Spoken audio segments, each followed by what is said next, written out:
하나님 말씀 봉독해 드립니다. 누가복음 5장에 있는 말씀입니다. 누가복음 5장 1절 말씀부터 11절 말씀까지 봉독합니다.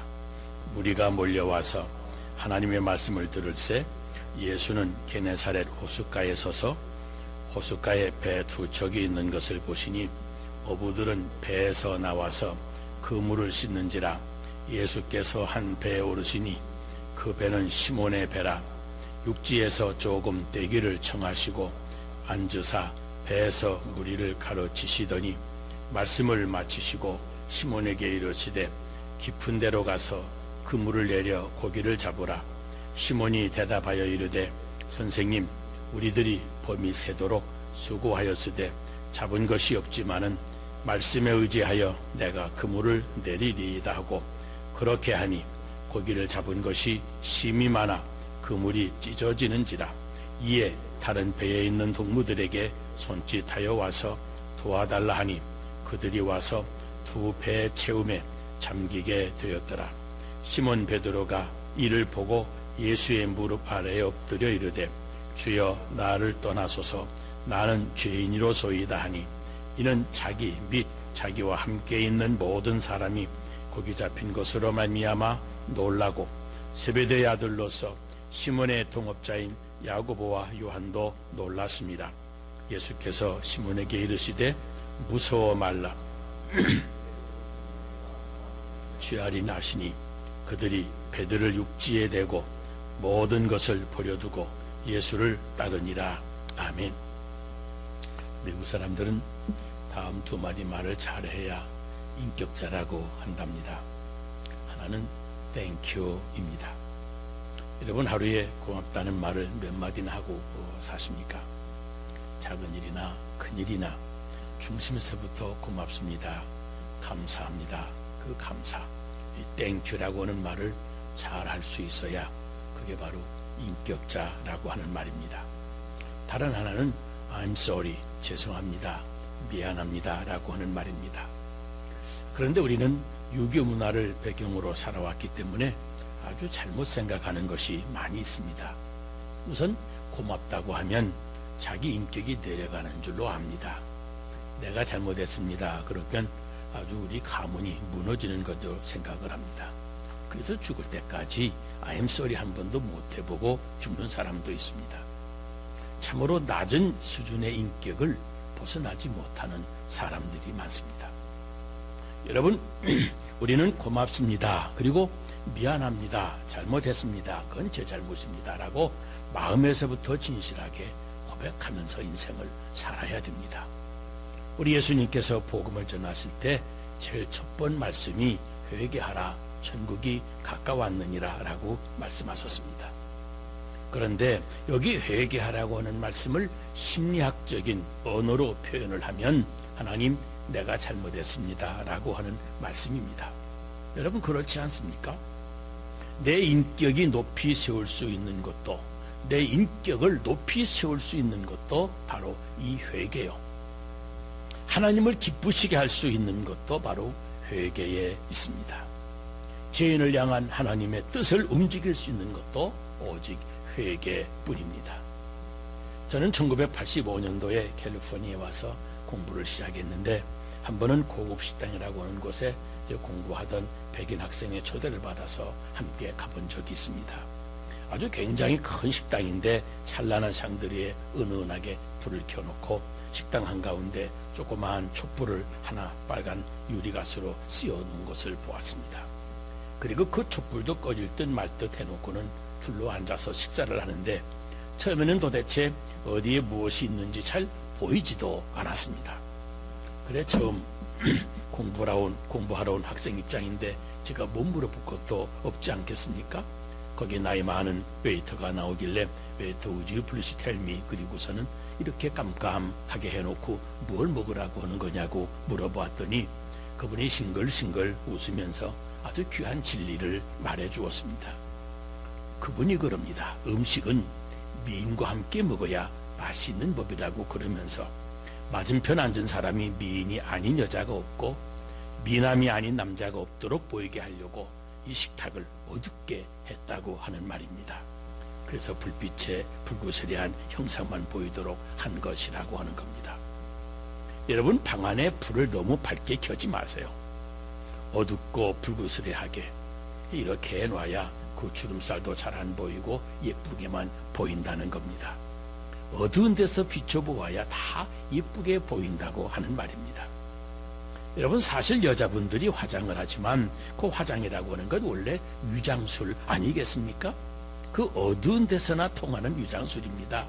대낮에 밝은 햇빛에 비추어 보세요. 화장한 거 못 봐줍니다. 여러분, 그렇지 않습니까?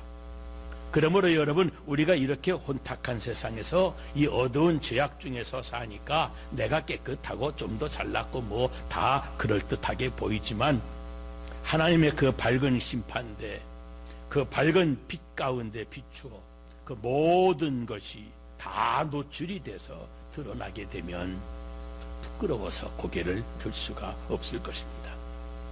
그러므로 하나님을 믿는 사람이 누구입니까? 다른 사람들은 그런 것은 죄라고 생각도 하지 않고 뭐 그까짓 것 하고 지나가지만 믿는 사람은 안 그렇습니다. 심지어 도와줘야 될 사람 도와주지 못했고 잘못한 사람 용서하지 못했던 그런 것 가지고서도 하나님 앞에 죄송해서 괴로워서 잠을 못 자는 사람입니다. 죄의 깊이를 예민하게 느끼는 만큼 회개의 기도가 깊어집니다. 회개의 깊이와 은혜의 높이는 언제나 그렇게 비례하는 것입니다. 어떤 사람은 회개해야 될 줄 알면서도 회개하지 않습니다. 아니, 회개를 못합니다. 왜요? 죄를 죄라고 인정하지 않고 또 모든 것을 환경이나 남의 탓으로 돌리기 때문에 그렇습니다. 잘못된 것, 그건 누구 때문이요? 하면서 자기 책임, 자기 잘못은 조금도 생각하지 않기 때문에 그런 사람은 항상 남을 원망하고 불평하면서 살기 마련입니다. 무슨 일이든지 잘못되었으면 내가 잘못했습니다, I'm sorry 하고 끝나고 말아야 됩니다. 그런데 사과한다고 하면서도 어떤 사람은 말이 많은 사람이 있습니다. 그것도 구제불능입니다. 이유가 없습니다. 이건 내 잘못입니다. 그러면 끝인 겁니다. 그런데 아주 변명이 그 체질이 된 사람이 있습니다. 영영 구제받을 수가 없는 사람입니다. 또 하나는 운명론자도 사실은 회개할 줄을 모릅니다. 모든 것을 팔자소관으로 들리는 사람이 있습니다. 팔자가 어떻고 전생이 어떻고, 그러니 그 자기 잘못을 뉘우칠 수가 없는 겁니다. 특별히 교만한 사람도 회개하고 싶어도 회개하지를 못합니다. 회개로 인해서 뒤따르는 결과 그 불이익을 미리 걱정을 하기 때문에 회개할 수가 없는 것입니다. 회개는 세 가지 단계로 생각합니다. 하나는 지적인 회개로서 죄를 인정하는 단계입니다. 이건 누구에게 말할 것이 없습니다. 내가 원인이고 내가 잘못이라고 하는 것을 인정하는 그런 지적인 회개가 변명이 없이 여러분 있어야 됩니다. 또 하나는 정적인 회개의 단계입니다. 그 죄에 대한 결과 그리고 그 벌과 저주를 미리 생각하면서 통분해하는 겁니다.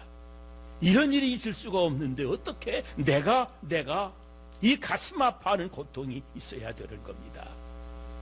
또 하나는 의지적인 회개의 단계입니다. 잘못된 줄 알았으니 거기서 이제 멈추는 겁니다. 그리고 단호하게 결단하고 돌이키는 것, 이것이 바로 회개의 결론입니다. 회개의 동기도 여러 가지가 있습니다. 하나는 마음이 아프고 괴로워서 그 심리적인 이유와 그 가책 때문에 그 가책으로부터 벗어나 보려고 회개하는 사람이 있습니다. 유명한 심리학자인 마틴 셀리그마라고 하는 분이 삶을 우울하게 비관적으로 살아가는 사람들에게는 한 가지 공통점이 있다고 그러면서 그 첫째가 영구성이라고 지적을 했습니다. 말하자면 변화를 믿지 않는다는 겁니다. 나는 이대로 머물 수밖에 없다. 이대로 나는 반복될 수밖에 없다. 내 이 잘못, 이런 행위는 내가 절대 고칠 수가 없는 것이다. 이렇게 생각을 하고 변화의 가능성조차도 아예 인정하지 않는 거랍니다. 또 하나는 이 확산형이라고 하는 겁니다. 내가 하는 일이 다 그 모양이지, 이것도 못했으니까 앞으로 다른 일도 아무것도 못할 것이다. 스스로 자기를 아주 절망적으로 평가하는 겁니다. 마치 도박 중독자가 나는 도박을 끊을 수가 없다고 스스로를 단정을 하고 체념하듯이 그러기 때문에 회개도 하지를 못하는 겁니다. 그 다음에는 개인성이라고 하는 겁니다. 모든 건 다 나 때문이다. 그리고 근본적으로 나 자신에게 문제가 있다. 내 뿌리 속에, 깊이 내 인격 속에 뿌리가 있는 것이다. 잘못의 원인이 거기 있다 하고 자괴감에 빠지고 마는 겁니다. 그래서 아예 회개할 생각을 하지 않는 겁니다. 여러분, 회개는 하나님의 은총에 대한 믿음에서 출발하는 자기 재창조의 시작인 겁니다. 때론 형벌이 무서워서 회개하는 경우도 있고 어쨌든 벌을 면하기 위해서 잘못했다고 할 수도 있게 됩니다. 그러나 이런 것은 사실은 율법적인 회개입니다. 또 하나는 어이없게도 보상과 대가를 기대하면서 회개하는 경우도 있습니다. 이렇게 회개하면 상 받을 것이다. 이렇게 회개하면 용서받고 그리고 축복도 받을 것이다 라고 그런 보상 심리에서 회개하는 수도 있습니다. 그러나 생각하면 이러한 회개는 여러분 그리 아름답지 못한 회개입니다. 진정한 회개는 그 은혜와 은총에 감사해서 하는 회개입니다. 생각해 보세요. 매맞을 것을 생각하니 아프고 무서워서 아이쿠 잘못했습니다 하는 어린아기의 회개와 내가 잘못한 거 다 알고도 용서해 주시고 사랑해 주시는 어머니의 사랑을 깨닫고 그 은혜가 감사해서 어머니 내가 잘못했습니다 하고 하는 회개가 어찌 같을 수가 있겠습니까? 은혜를 깨닫고 그 은혜에 감사해서 회개하는 회개가 진정한 자기 정체의식이요, 그 회개가 진정한 자기 회개인 것입니다. 보세요. 오늘 본문에 보면 베드로가 고개를 많이 잡아놓고 주여 나를 떠나소서 나를 죄인으로소이다 그럽니다. 나는 죄인으로소이다. 지금 베드로가 자기가 죄인이라고 이실직고 하는 이유가 무엇이겠습니까? 그가 무엇이 무서워서 회개하고 있는 것입니까? 아닙니다. 매를 맞았습니까? 저주를 받았습니까? 병이 걸렸습니까? 그런 이야기가 아니지 않습니까? 드디어 지금 도리어 엄청난 은혜를 체험했습니다. 그 은혜 앞에 자기를 보니 자기가 너무 초라하고 너무도 잘못됐습니다. 그래서 하나님 나는 죄인으로소이다 하고 고백하고 있는 겁니다. 여러분 아시는 대로 밤새껏 물고기를 잡느라고 수고하다가 그물을 씻어서 지금 다 말려서 걸어 놓았습니다. 그날의 일과를 끝낸 것입니다. 뭐 뒷정리까지 다 해놓았습니다. 그런데 그때 예수님께서 그물을 다시 내리라는 겁니다. 그뿐만 아니라 그 사람들이 바다에서 한평생을 산 사람들인데 그물이란 언제나 밤이 어두울 때 얕은 데서 그물을 내리는 것이 그들의 상식이었습니다.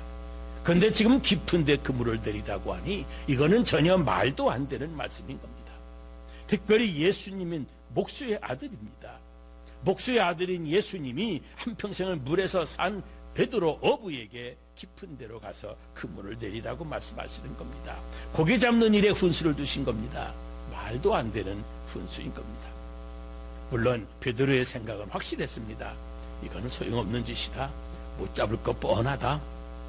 그런데 오늘 성경에도 보면 베드로는 그물을 내려 밤새껏 수고하여 잡은 것이 없습니다마는 하고 대답을 합니다. 사실은 거기다 괄호를 하고 하나 더 넣고 못 잡을 것이 뻔하지만 예수님이 말씀하시니까 그물을 내리겠습니다 라고 해야만 됩니다. 여러분 그렇지 않습니까? 예수님의 그 말씀이 일단 그들을 그물을 내리겠다고 하는 생각으로, 예수님이 말씀하시니까 억지로라도 그물을 내린다고 하는 생각으로 그물을 내린 겁니다. 그런데 물고기가 가득 잡혀서 그물이 찢어지게 된 것입니다. 그래서 조용하게 충격을 받았습니다. 왜요? 말하자면 분명히 순종은 했지만 사실 믿음은 없었기 때문에 그렇습니다. 물고기 잡아라 할 때 아이고 감사합니다. 이제는 만선이 되겠습니다 하고 감사하면서 그물을 내었어야만 됐는데 그런데 마음에 전혀 그렇지를 않았습니다. 다만 그렇게 하라고 하니까 합니다. 안 될 줄 알지만 합니다. 그렇게 생각하는 마음으로 억지로 부득불 순종한 것이었더란 말입니다. 그런데 주님은 그것도 꾸짖지 아니하셨습니다. 야, 이 믿음 없는 사람아, 이렇게 책망하실 법도 한데 그것도 아니하시고 그 불신앙적인 행동을 다 용서하시고 물고기를 많이 잡게 해주셨다는 말입니다. 그러니 이제 물고기를 많이 잡았다고 하는 것이 중요한 게 아닙니다. 그 불신앙을 용서해 주시고 하나님이 내 억지 순종도 받아주시고 그 불신앙적인 나를 용납해 주시고 나를 덮어주신 것, 그것이 더 충격적인 감사입니다. 그것이 나를 용납해 주심, 그 은혜가 너무 감사한 겁니다. 그래서 나는 죄인이로소이다 이렇게 부르짖게 된 것입니다. 여러분, 진정한 회개는 은총 속에 있는 겁니다. 감사와 함께 이루어지는 겁니다. 받은 사랑을 느끼면서 회개하는 그 회개가 진짜 회개라고 하는 말입니다. 구약성경 욥기 42장을 보면 욥이 얼마나 많은 고생을 했습니까? 재산을 다 잃어버렸습니다. 10남매 애들은 자녀를 다 잃어버렸습니다. 몸의 건강도 잃어버렸습니다. 그 많은 친구들도 다 잃어버렸습니다. 말할 수 없는 고난을 당할 때 너무 힘들어서 그는 어머니가 나를 왜 세상에 낳아놓았던가, 왜 날 낳으셔서 또 나를 젖을 먹여 살려놓았던가, 너무너무 살기가 힘들어서 그렇게 부르짖으면서 원망 아닌 원망을 했습니다. 그런데 이 모든 어려운 사건이 지나간 다음에 하나님이 다시 은혜를 주실 때 배나 더 많이 주셨습니다. 바로 그때 그가 말합니다. 내가 주께 대하여 귀로 듣기만 하여 삽더니 이제는 눈으로 주를 배움나이다. 전에는 내가 하나님의 음성을 듣더니 고난 중에 하나님의 얼굴을 보았습니다. 내가 지난날에 잘못했습니다. 이제 죄를 무릅쓰고 회개하나이다. 여기 회개하나이다라는 말이 욥기서에 처음 나옵니다. 보세요. 그가 징계를 받으면서 그때 회개했던 것이 아니었습니다. 바로 징계가 다 끝나고 배나 되는 더 큰 은혜를 받으면서 너무 감격해서 하나님 잘못했습니다. 회개하나이다 하고 말한 겁니다. 그간의 믿음이 없어서 원망과 불평한 것, 그것도 참 잘못됐습니다. 그러면서 은혜에 감사해서 회개했더라고 하는 말입니다. 이런 회개가 은혜를 깨달은 믿음의 사람이 되게 하는 이런 은혜의 회개인 것입니다. 유명한 피아니스트였던 리스트에 대한 유명한 에피소드가 하나 있습니다. 유명한 작곡가 리스트가 어느 날 저 독일의 조그마한 마을을 방문하게 되었습니다. 근데 그 마을에 피아노를 조금 친다고 하는 아가씨가 마침 피아노 독주회를 한다고 광고를 냈었습니다. 근데 그 아가씨는 리스트의 제자라고 그러면서 아주 명예가 높아지는 걸 알고 신문에 리스트의 제자 아무개가 피아노 독주회를 가집니다 하고 그렇게 광고를 냈습니다. 그런데 독주회 하기 바로 전날 이 리스트가 그 마을을 방문하게 된 것입니다. 사실 이 아가씨는 리스트의 얼굴을 한 번도 본 일도 없었습니다. 그래서 이 아가씨가 리스트가 온 것을 알고 깜짝 놀랄 수밖에 없었습니다. 리스트가 여기 왔으니 광고를 보았을 텐데 이제 나는 죽었다. 그래서 리스트의 숙소에 찾아가서 무릎을 꿇고 엎드리고 싹싹 빌었습니다. 내가 고아 출신으로서 혼자서 피아노를 배워서 독주회를 하려고 했는데 선생님의 고귀한 이름을 도용을 해서 선생님 제자라고 광고를 했으니 제가 죽을 죄를 지었습니다 하고 많은 회개를 했습니다. 그때 리스트가 갑자기 껄껄 웃으면서 큰 실수를 하셨군요. 그러더니 실수는 누구나 다 합니다. 이리 나와서 한번 피아노에 앉아서 한 곡을 쳐보세요. 그래서 아가씨가 잠깐 피아노를 쳤습니다. 피아노 소리를 다 듣고 리스트가 이렇게 말합니다. 여기를 이렇게 조금 달리 쳤으면 좋겠습니다 하고 한 곡을 가르쳐 주었습니다. 그리고 리스트가 계속 말합니다. 분명히 내가 지금 당신을 한가 가르쳐 주었습니다. 그러므로 이제 당신은 분명히 내 제자입니다. 떳떳하게 나는 리스트의 제자라고 말하실 수가 있습니다. 뿐만 아니라 연주회에 내가 참석하겠습니다. 그러니 마지막 곡은 제 스승 되시는 리스트 선생님께서 직접 하시겠습니다 라고 말하세요. 제가 꼭 한 곡을 쳐드리겠습니다. 그러는 겁니다. 여러분이 얼마나 감격하겠습니까? 그래서 거기서 그 아가씨가 눈물을 흘리고 진정으로 회개합니다. 그 회개가 진짜 회개입니다. 보세요. 믿음이 없는 것을 알고도 베드로에게 많은 고기를 잡게 해주신 그 은혜를 깨닫고 감사하며 회개할 때, 그때 예수님이 말씀하시지 않습니까? 너는 사람을 낳는 어부가 되라. 내 제자가 되라. 그러셨습니다. 베드로는 예수님을 3마디나 모른다고 한 큰 죄를 지은 사람입니다. 그런데 예수는 과거를 묻지 않았습니다. 너는 나를 사랑하라. 내가 나를 사랑하느냐? 내 양을 먹이라. 그것으로 끝입니다. 닭 울기 전에 내가 나를 3번 모른다고 하리라. 이 말씀을 생각하면서 닭 우는 소리가 날 때마다 엎드려 회개했다고 하는 것 아닙니까? 내가 회개하기도 전에, 내가 죄를 다 회개하기도 전에 나를 벌써 다 용서하시고 이미 은혜를 베풀어 주셨습니다. 그 은혜에 감격해서 이제 회개합니다. 아니, 일생을 회개하며 삽니다. 바로 그 회개 속에 하나님의 창조의 능력이 있고 위대한 역사가 일어나는 겁니다. 베드로는 이에 감격해서 일생을 그 위로 예수님을 위해서 살았습니다. 여러분, 이번 주간 우리 주님의 고난을 당하신, 십자가를 향하여 올라가시던 고난주간입니다. 2000년 전에 십자가에서 찢기시고 이제 찔려 흘리신 피, 우리는 분이 넘치는 사랑, 그 사랑을 받은 것 아니겠습니까?